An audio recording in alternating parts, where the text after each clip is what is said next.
allowing a total of 20 hours of witness testimony. For the purposes of this study, that the chair be empowered to set up extended meetings and request additional House resources if necessary.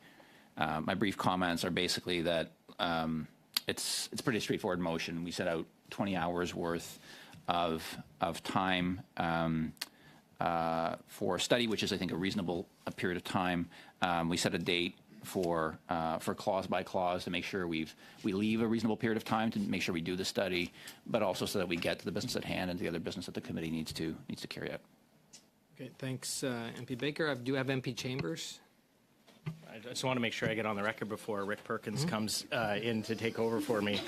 But I've been inspired. I've been inspired by my friend Daniel Blakey, so I think I might be persuaded to vote for this motion. So just want to...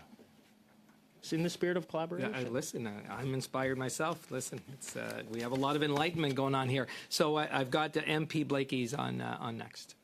Sure. Thank you, Mr. Chair. There's just a couple things that I'd like to propose, I think, to improve the motion.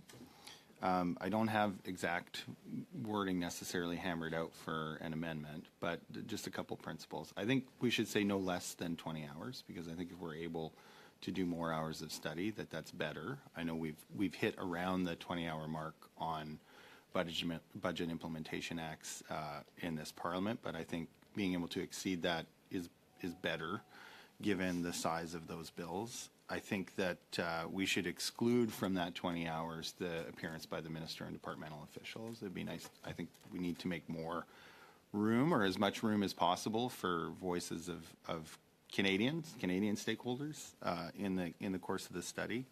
And I would suggest, and of course it's going to be up to the committee to decide, and it'll be the committee doing the work in this case, and I won't be around for it, but I think that to do it with 1 hour panels with a witness from each party would be a good way to do it. 20 hours that way would mean up to 80 witnesses that are not government officials, which I think gives the committee a lot of room to be able to hear from a wide cross-section of Canadian voices.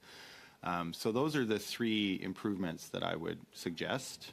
As I say, I don't have that in writing, but I hope that that's clear enough that it might be sufficient for the deliberation of the committee. Okay, well, thank you for that, MP Blakey. I've got MP Lawrence next to speak to this. Yeah, thank you. So just a brief comment here. Conservatives would support all of those ideas. Okay. MP Baker? We'll support that. And you'll support that also? Okay. All right.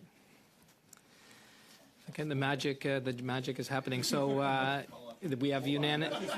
Okay, and all right. So there is quickly. So I see unanimous consent for this. Okay, so we'll move forward with that. Okay, so we have agreement. And Daniel Blakey must stay for the 20 hours. All right. So we have. Did you raise your hand, MP Lawrence? So Yep. just as a point of order, like I said, in concept, we support all of those. Yep. We would like to see it in writing before we agree upon. Does the clerk do that up quickly? By the end of the meeting. Sure. Okay, by the end of the meeting, we can get something in writing, I guess. Add to that. Yeah. Yep. Okay.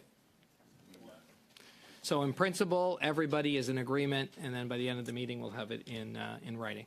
Okay. I've got MP Blakey.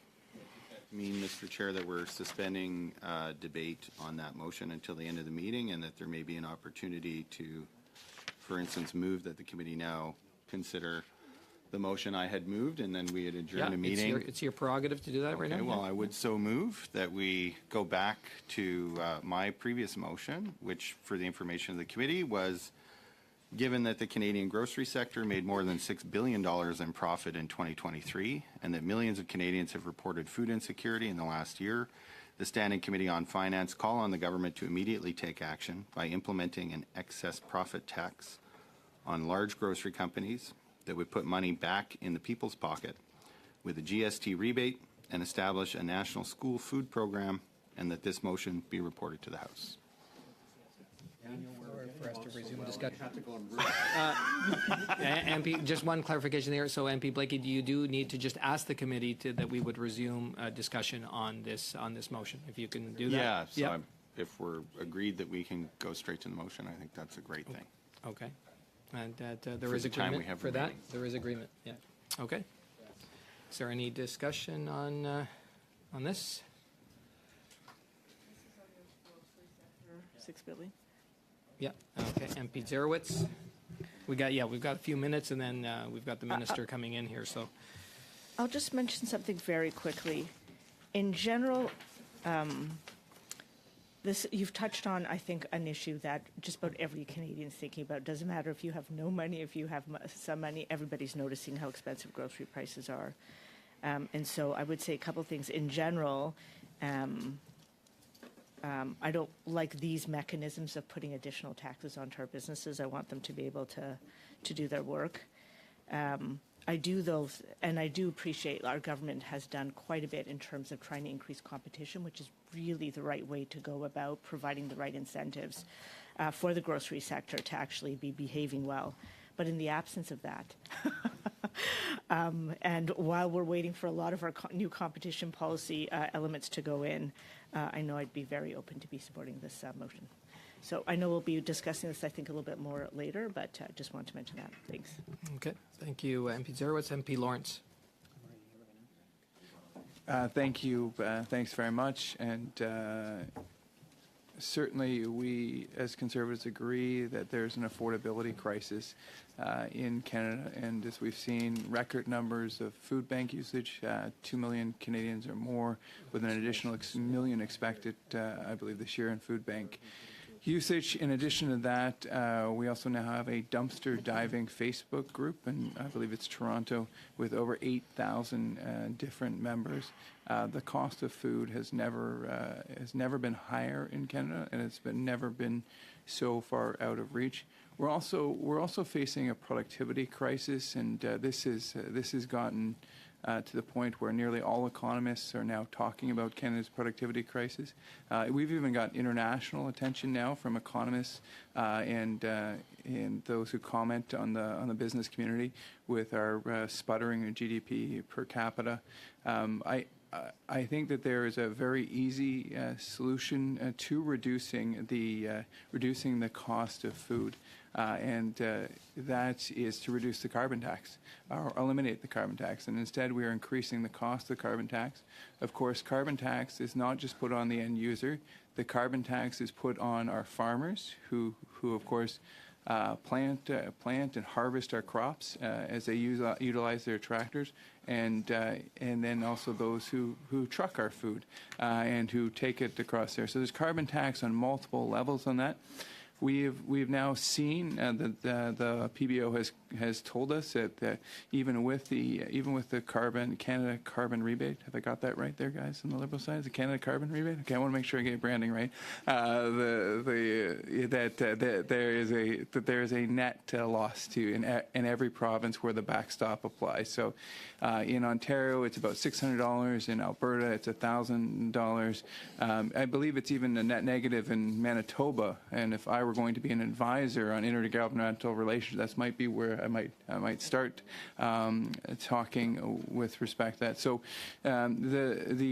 certainly Conservatives have been active in agreement that there needs to be a greater competition, but there's a very simple solution, and that is to spike the hike and axe the tax. Thanks. Thank you, MP Lawrence. I do have MP Samari, but MP Samari, I will have to end this in 1 minute. So, okay, go ahead. Oui, merci, Monsieur le Président. Thank you, Chair. Just to inform the members of the committee that I'm in favour of the motion, but I will bring one amendment. Given that education is a provincial jurisdiction, I will move an amendment, which I'm not going to give just now, to remind you that Quebec will be working with full compensation, so I'll bring it back later, but otherwise I agree with the rest of the motion. Thank you. And if you can send that maybe to the clerk. Thank you.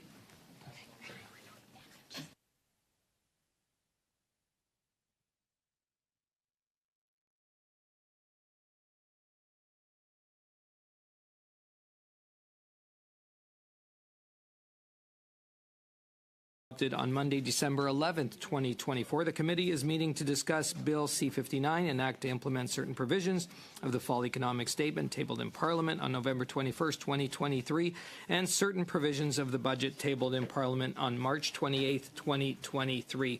And with us today, we have the Honourable Chrystia Freeland, Deputy Prime Minister and Minister of Finance. Welcome, Minister. And joining the Minister is the Deputy Minister of the Department of Finance, Mr. Chris Forbes. Welcome. And we look forward to hearing your remarks and for you answering the questions from the members.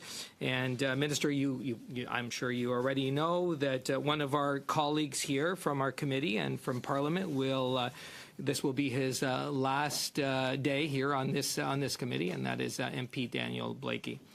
So, Minister, the floor is yours. Okay, yeah, I do know that it will be Mr. Blakey, Daniel's last day, and his family is here. Maybe it's nice to acknowledge that they're here. And maybe if he asks me a question, I'll say a few things about him. But I'll just start with a few opening remarks. Merci, Monsieur le Président. Thank you, Chair. I'm very happy to come before you and the members of the committee to discuss C-59 for implementing the full economic statement and also the main estimates. Moment to pay tribute to the life of Brian Mulroney. And I want to recognize one moment in particular that was really meaningful to me and to many Canadians.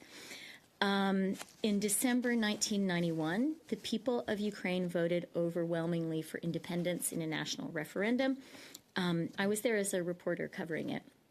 The day afterwards, Brian Mulroney, as Prime Minister of Canada, took the initiative and was the first Western leader to recognize an independent Ukraine. That was a historic act and a historic decision, and it was a great thing he did for Canada. Depuis, le Canada et l'Ukraine ont tissé. Since then, Canada and Ukraine have had close and important links that have been increasingly reinforced, especially today. We are standing side by side with Ukraine in their heroic and continuous struggle for democracy. Of the Government of Canada, I would like to take this opportunity to extend my deepest condolences to the Mulroney family and to commemorate a truly great Canadian leader. Le projet de loi C-59 est... So Bill C-59 is a central element of our economic plan to contribute to making life more affordable and build more housing and create good jobs from one coast to another. Economic data. Inflation in Canada fell to 2.8% in February. That was down from 2.9% in January and down from its peak of 8.1% in 2022. Inflation has now been within the Bank of Canada's target range for 2 months in a row. That is good news for all Canadians and for all members of this committee. And earlier this month, DBRS reaffirmed Canada's AAA credit rating with a stable outlook. That's a powerful proof point of our government's fiscally responsible approach. All of this is progress, but we know that so many Canadians, especially young Canadians, are still struggling to make ends meet and to feel confident about their future. Our economic plan will change that, and that is why I'm so glad to be here to talk about C-59 and why it's so important to pass this bill into law. Voici certaines mesures importantes.